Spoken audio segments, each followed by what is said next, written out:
Character development என்ற புத்தகத்தின் தமிழாக்கம். தலைப்பு பொறுமை. கேள்வி எண் 3. வேத வசனங்களில் விசேஷமாக வெளிப்படுத்துதல் 3ஆம் அதிகாரம் 10ஆம் வசனத்தில் மற்றும் லூக்கா 8ஆம் அதிகாரம் 15ஆம் வசனத்தில் பயன்படுத்தப்பட்ட இந்த வார்த்தையின் ஆழமான முக்கியத்துவம் என்ன?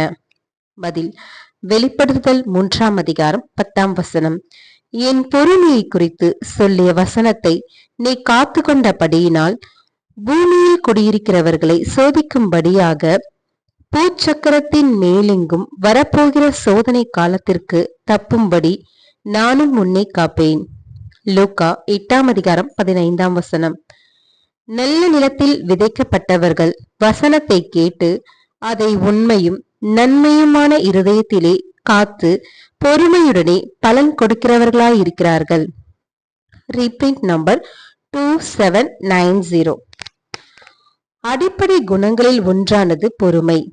சபை வரலாற்றில் பிலதெல்பியா சபைக்கு சொல்லப்பட்டதான ஒரு அறிவுரையை பற்றி நாம் இன்று ஆராய்ச்சி செய்ய போவதில்லை.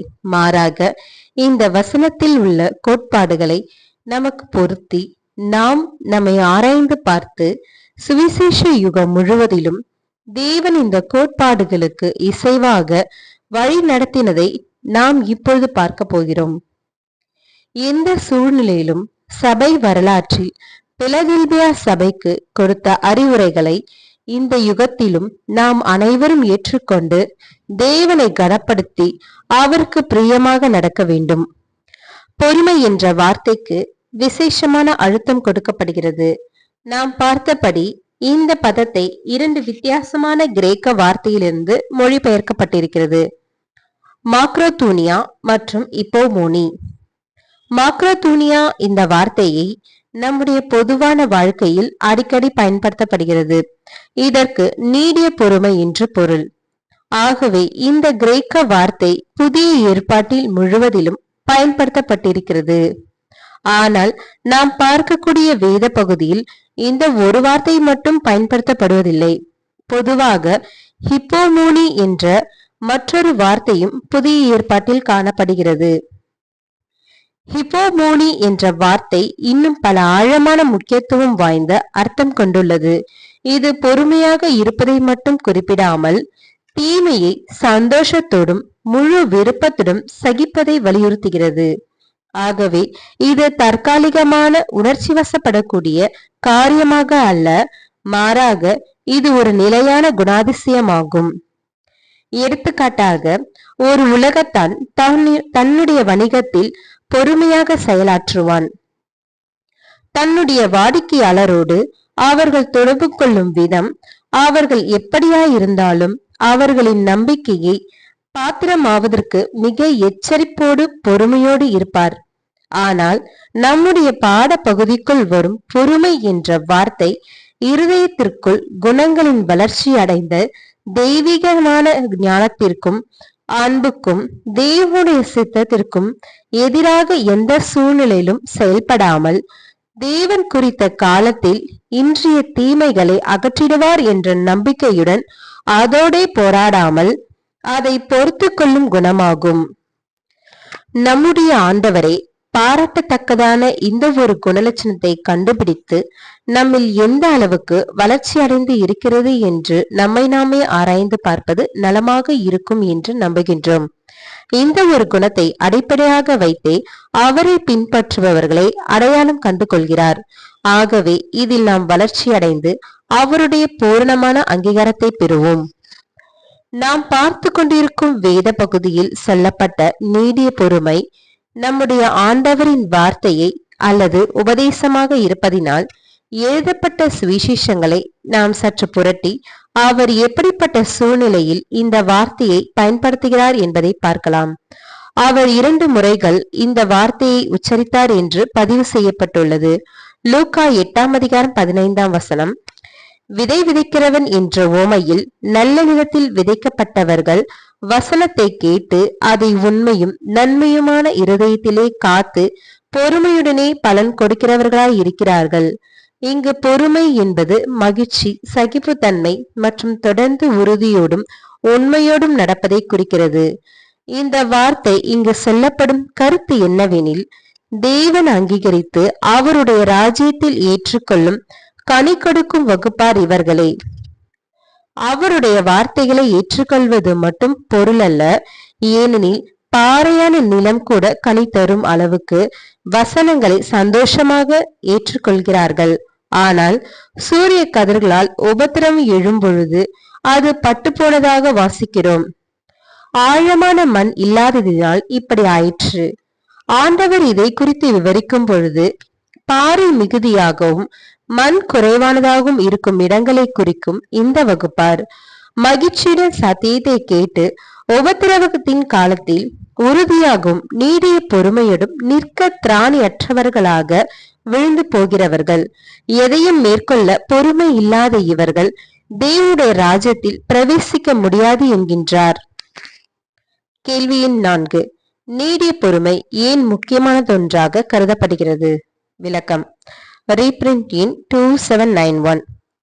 தேவனுடைய ராஜ்யத்தில் அவருடைய குமாரனுக்கு உடன் பங்காளிகளாக அழைக்கப்படுகிறவர்களுக்கு இந்த ஒரு குணத்தையும் அடிப்படை தகுதியாக தேவன் வைத்திருக்கிறார் என்று நாம் பதிலளிக்கலாம். நாம் செய்யக்கூடிய வேலைகளை குறித்து கவனிக்கும் பொழுது இதற்குள் இருக்கும் ஞானம் வெளிப்படுகிறது. நம்முடைய ஆண்டவரின் உடன் பங்காளிகளாக அவரோடு தேவனுடைய 1000 வருட அரசாட்சியில் பூமியின் முழு குடும்பங்களையும் ஆசிர்வதிக்க வேண்டிய வேலை கொடுக்கப்பட்டுள்ளது. இது ஒரு பெரிய வேலையாகும். ஆகவே இதற்கு தகுதியான ஆட்களை மட்டுமே தேவன் தேர்வு செய்வார். தேவனுடைய குணநலங்களையும் நன்மைகளையும் அறிந்து பாவத்தையும் அநீதியை வெறுத்தால் மட்டும் போதாது, இவைகளின் கோட்பாடுகளுக்கு ஏற்றவாறு வாழ்க்கையில் நடைமுறைப்படுத்த வேண்டும். நீதி நிமித்தம் சந்தோஷத்தோடும் மனப்பூர்வமாக துன்பப்படும் பொழுது நீடிய பொறுமையோடு சகிக்க வேண்டும். தற்காலிகமாக ஒரு சில சோதனைகள் மட்டுமே ஒருவரை நீதியின் பாதையில் நடப்பவர் என்று நிரூபித்து விடாது. ஆனால் மரிக்கும் வரைக்கும் சந்தோஷத்துடன் பாடுகளை சகிப்பதினால் மட்டுமே நமக்குள் இருக்கும் நீடிய பொறுமையை நாம் நிரூபிக்க முடியும். நாம் வைரத்தை கொண்டு இதை விளக்கலாம். பிளாஸ்டிக் பொருள்களை கொண்டு வைரத்தை உற்பத்தி செய்யலாம் என்ற பட்சத்தில் முடிந்த வரையில் வைரத்தை போலவே நாம் அந்த பிளாஸ்டிக்கை உருமாற்றினாலும் அதன் விலை வைரத்திற்கு ஒப்பாகுமா அல்லது வைரத்தை போலவே மதிப்பு பெறுமா? நிச்சயமாக இல்லை. அதே போல் ஒரு கிறிஸ்தவனும் தேவனுடைய குணலட்சணங்கள் பூரணமாக அடைந்திருந்தால் மட்டுமே அவர் தேவ புத்திரனாக முடியும். விசேஷமாக இந்த நீடிய பொறுமை என்ற குணம் நம்மில் இல்லை என்றால் நிச்சயமாக நாம் அவருடைய பொக்கிஷமாக கருதப்பட வாய்ப்பில்லை. ஆகவே எந்த சூழ்நிலையிலும் உறுதியாக துன்பங்களை சந்தோஷத்துடன் சகிக்கும் குணத்தை உடையவர்கள் மட்டுமே ராஜ்யத்திற்கு ஏற்றவர்களாக இருக்க முடியும் என தேவன் நம்மிடத்தில் எதிர்பார்க்கிறார். கேள்வி எண் 5. நீடிய பொறுமைக்கும் சுய கட்டுப்பாட்டுக்கும் உள்ள தொடர்பு என்ன? விளக்கம். 2 பேதுரு 1:6 ஞானத்தோட இச்சையடக்கத்தையும் இச்சையடக்கத்தோட பொறுமையையும் பொறுமையோட தேவ பக்தியையும். Reprint number 2037. இந்த அறிவு ஓர் உண்மையும் நன்மையுமான இருதயத்தில் ஏற்றுக்கொள்ளப்பட்டால் காலப்போக்கில் சுய கட்டுப்பாடு என்ற கனியை கொடுக்கும்.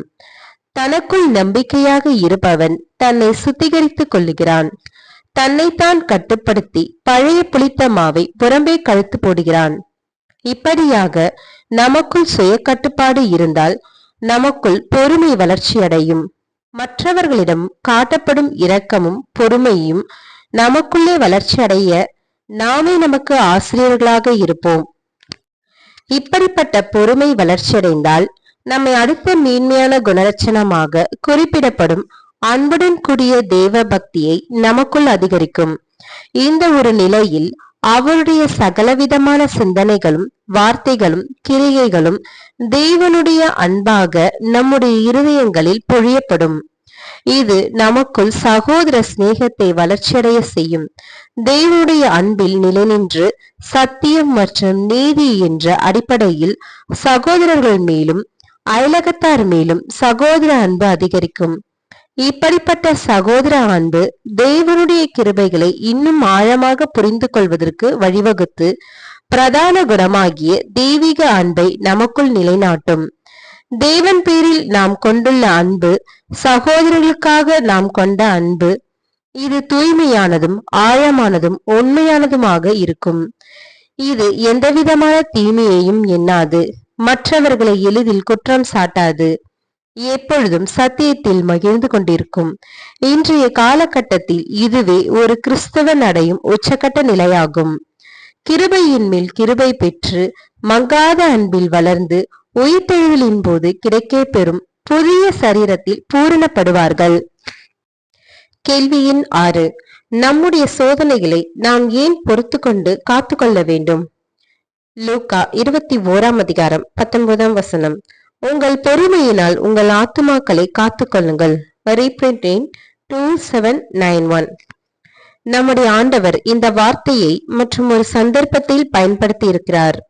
சாத்தான் இந்த உலகத்தின் அதிபதியாக இருக்கும் பட்சத்தில், பாவத்தினால் கட்டப்பட்டு இருக்கும்போது, இக்காலத்தில் அவருடைய சீஷர்களாக இருப்பதினால் வரும் விளைவுகளை பற்றி இயேசு சொல்லிக் கொண்டிருந்தார்.